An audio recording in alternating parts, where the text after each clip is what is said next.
जय भीम, जय मूल निवासी। सुना ही नहीं आया? अभिवादन को अभिवादन करने की ये नहीं है क्या? जय भीम, जय मूल निवासी।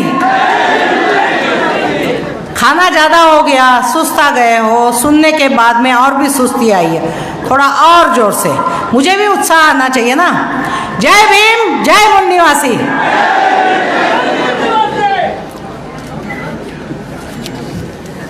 विषय जो रखा है उसका सार सिंपल चीज़ है। हमको अभी जो आर्कियोलॉजी के जनाब थे उन्होंने बताया 1500 जगह पे आर्कियोलॉजिकल एविडेंसेस है, राखी गढ़ी को छोड़ने के बावजूद भी, लोथल से लेके राजस्थान। तो मुझे एक समझ में एक छोटी सी बात आती है कि इंडस वैली सिविलाइजेशन जो है वहाँ मातृक सत्ता पद्धति थी। अब ये सबको पता है कि बच्चा पैदा औरत करती है, पर इसके वजह से वो श्रेष्ठ है ये बोलने की हिम्मत आदमी में नहीं है। उसका गुरूर उसको कभी भी बात नहीं करने देता।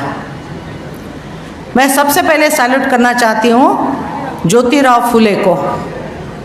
उनका सार्वजनिक सत्य धर्म नाम की आखिरी किताब थी, और उस आखिरी किताब में जब पत्रकार ने पूछा कि स्त्री और पुरुष में कौन श्रेष्ठ है, श्रेष्ठता की बात चल रही है, तो ज्योतिराव फुले कहते हैं स्त्री श्रेष्ठ है। तो नेचुरली है, पत्रकार पूछेगा कैसे? तो बच्चा पेट में रखने से, बच्चा पैदा करने से, उसको खिलाने पिलाने से, टट्टी धोने से, उसको उंगली पकड़ के सिखाने से, यहाँ तक के कि संस्कृति का सृजन उसके अंदर डालने की जो सब की सब परिभाषाएं है, वो सिर्फ हम सोचते हैं आदमी लोग, वो करके दिखाती है। श्रेष्ठता ऐसे नहीं आती। अब रही बात, ये विषय में कहा गया है कि ये मातृसत्ताक पद्धति से पितृसत्ताक पद्धति होने से लेडीज के ऊपर अत्याचार बढ़ रहे हैं। अत्याचार तो हर युग में, हर क्षेत्र में स्त्री के साथ होता है, क्योंकि बायोलॉजिकल वो स्ट्रांग उतनी नहीं है, पर ऊर्जा के मामले में औरत आदमी से 8 गुना ज़्यादा ऊर्जा वाली है। अब बात आती है इसके ऊपर अत्याचार क्यों हो रहे हैं। पितृसत्ताक पद्धति हमारी तो नहीं है, ब्राह्मणों ने लाई हुई है। तो उनका जो धर्मशास्त्र है वो धर्मशास्त्र तो भोग शास्त्र है। हमें पता नहीं है क्या? कल साहब ने बताया, पुष्यमित्र साहब ने बताने के बावजूद भी शायद हम उस हद तक के सोचने के लिए मजबूर नहीं हुए। मैं औरत हूँ इसलिए मुझे वो मन से लगा। दशरथ नपुंसक है, बच्चा नहीं हो सकता। अरे राम का बाप नहीं, 4 बच्चों का बाप हुआ, वो भी श्रृंग ऋषि के वजह से। अभी आप यहाँ बैठे लोग हो, एक माँ बाप की पैदाइश है तो भाई उसको हमारा बच्चा बोलते हैं। एक माँ बाप की पैदाइश नहीं होती उसको क्या कहते हैं? बास्टर्ड, हरामखोर। तो इतनी बड़ी गाली देने के बाद हमारी औरतें पूछ कैसे सकती है? हमारी तर्क बुद्धि कहीं खो गई है क्या, या घास चरने गई है? नियोग पद्धति से दूसरी स्त्रियों के पास सो के बच्चे पैदा करना इनके धर्मशास्त्र में लिखा हुआ है। श्रृंग ऋषि नहीं है। अरे ऋषियों की पत्नी भी उनके घर में सुरक्षित नहीं थी। अहिल्या है ना, ऋषि बाहर जाता है तो इंद्र उस ऋषि का भेष बदल के उसका बलात्कार करता है। तो ऋषि की पत्नियां भी जहां सुरक्षित नहीं है, उस देश में यदि पितृसत्ताक पद्धति आती है तो औरतों के ऊपर बलात्कार नहीं होंगे, उनके ऊपर अत्याचार नहीं बढ़ेंगे, तो और क्या होगा? पर मुझे एक बार लगता है ये होना भी चाहिए, होना भी चाहिए। क्यों? जिस धर्म के वजह से हमको बोला गया, तो हमारी सामाजिक नैतिकता क्या घास चरने जा रही है? हमारी संवेदनशीलता कहाँ गई है? जिसमें जिस औरत को बोला जाता ऊर्जा है, उसकी संवेदनशीलता कहाँ गई है? उसकी तर्क बुद्धि कहाँ गई है?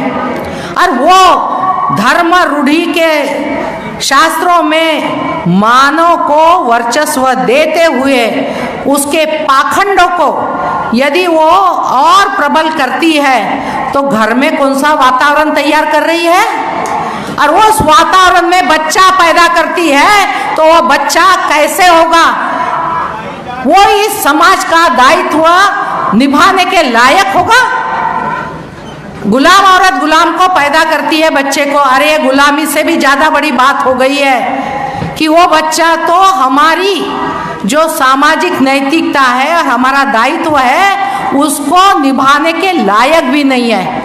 ये इतनी हमको उदासीनता आई कहाँ से है? क्यों? बुद्ध के काल में जब बुद्ध संघ हो गया, भिक्खु संघ हो गया, हरी क्रांति कब आई है? जब भिक्खुनी संघ हुआ और कैरेक्टर बिल्ट हुआ। कैरेक्टर बिल्ट करना हमारे लोगों की बात है। कैरेक्टर लेस होना ये वैदिक धर्म का चरित्र है। तो वो उनके तरफ से जब उनके शास्त्रों में सभी जो ऋषि मुनि हैं, श्रृंग ऋषि लो या बहुत सारे ऋषि हैं, मुझे नाम भी नहीं याद आ रहे, तो इन लोगों ने सिर्फ बलात्कारी बन के महिलाओं का शोषण किया। अब इस युग में देखिए ना, ये सबके पीछे ईवीएम है, ये हम भूल जा रहे हैं। ईवीएम से नाजायज सरकार आ रही है और नाजायज सरकार ऋषि मुनियों को सामने करके हिंदू धर्म का बाजा बजा रही है। अब ये हिंदू धर्म का योगी आदित्यनाथ, ये यूपी में 75 डिस्ट्रिक्ट है। अरे मैं एक डिस्ट्रिक्ट की बात कर रही, उन्नाव। एक उन्नाव में एक डिस्ट्रिक्ट में एक साल में 90 के ऊपर बलात्कार हुए। और वो क्या कर रहा है मुख्यमंत्री? उसको पत्रकार पूछता है कि तुम्हारे राज्य में, योगी के गवर्नमेंट में महिला सुरक्षा की आपकी जिम्मेवारी क्या है? क्या होना चाहिए? एक अथॉरिटी का आंसर। वो बंदा बोल रहा है गायों की सुरक्षा की जिम्मेवारी मेरी है। इसका मतलब है औरतों की जिम्मेवारी उसकी जवाबदारी नहीं है। चलो, राम मंदिर की अगुवाई करने वाला ये सच्चिदानंद नंगा होके लड़कियों से मसाज करवा के जब मर्जी तब बलात्कार करता था। लड़की ने चश्मे के अंदर कैमरा लगा के वीडियो वायरल किया। क्या हुआ सच्चिदानंद का? क्या हुआ? प्रियंका रेड्डी का बलात्कार होता है, मर्डर होता है, तो 4 को शूट आउट किया जाता है। और ट्विटर पे और व्हाट्सएप पे सब लोग आराम से, ब्राह्मणिकल जो सिस्टम के लोग हैं वो कहते हैं बहुत अच्छा किया।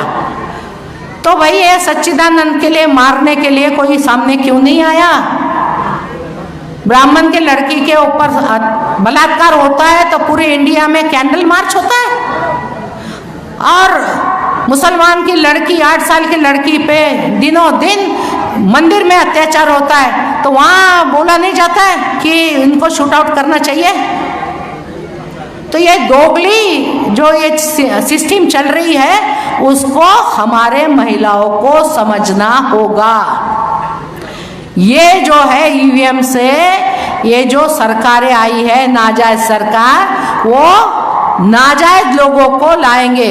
अभी आपने साउथ इंडिया में वो नित्यानंद देखा, सुना है ना? नित्यानंद क्या होता है उसमें? और बढ़िया बात कर रहा है वो। उसके शरीर में देवी आती है और देवी आने के बाद उसके साथ जो लेडीज सोएंगी ना, उसने ये नहीं सोचना है कि वो जेंट्स के साथ सो रही या जेंट्स उसके ऊपर बलात्कार कर रहा, वो देवी के साथ सो रहा है। अरे यार शर्म करो औरतों, तुम्हारे अक्ल पे पर्दा पड़ा है क्या? ऐसे नाजायज तरीके निकाले जाने के बाद आप चुप कैसे रहती हो? वो यूपी का सिंगर एमएलए एमपी होके जाता है, रास्ते में गांव से जा रहा है, लड़की देखता है, लड़की उसको पसंद आती है, लड़की उठाता है, उसके सरेआम बलात्कार करता है।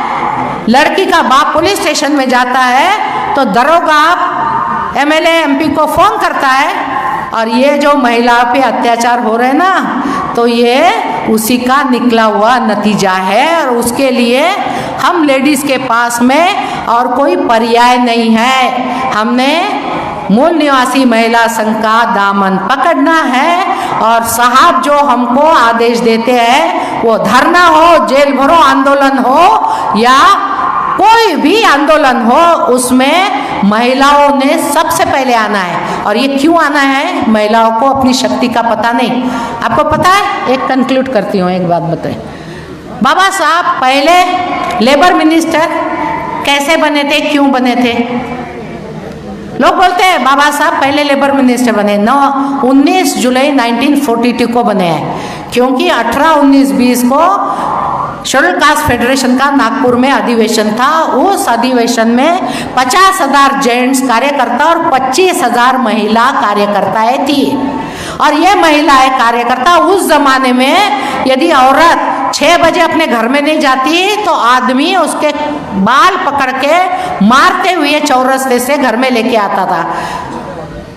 बेबी ताई गवई बोलती है, जवानी का एक दिन भी आधा पेट रह के लात बुत क्या खाए बगैर और रोए बगैर नहीं गया है तो क्या होगा? मेरी नस्लों को यदि बचाने का आश्वासन बाबा साहब दे रहे हैं तो उनको कुछ बनना है। उसके लिए मेरा हस्बैंड मुझे तलाक भी देता है तो मैं जाने को तैयार हूँ। तो उस औरतों को सैल्यूट करो। उन जो अनपढ़ औरतें हैं, उन्होंने बाबा साहब को, ब्रिटिश को उनके सामने नतमस्तक होना पड़ा। डाकोटा विमान से पता चला कि कांग्रेस का अधिवेशन होता है तो 10-12 के ऊपर लेडीज नहीं होती थी, और बाबा साहब के पीछे अनपढ़ 25,000 लेडीज है। ये है नेतृत्व। आज वामन मेश्राम जी का नेतृत्व है। हम लोगों ने जी जान एक करके उनको दिखाना है कि हम भी कोई कम नहीं है, क्योंकि ये भागवत बोल रहा है औरतों हमने घर में रहना चाहिए और चूल्हा चौका देखना चाहिए। ब्राह्मणों को मुंह पे थप्पड़ देना है तो रास्ते के बाहर आना है। जय भीम, जय मूल निवासी, जय भारत, जय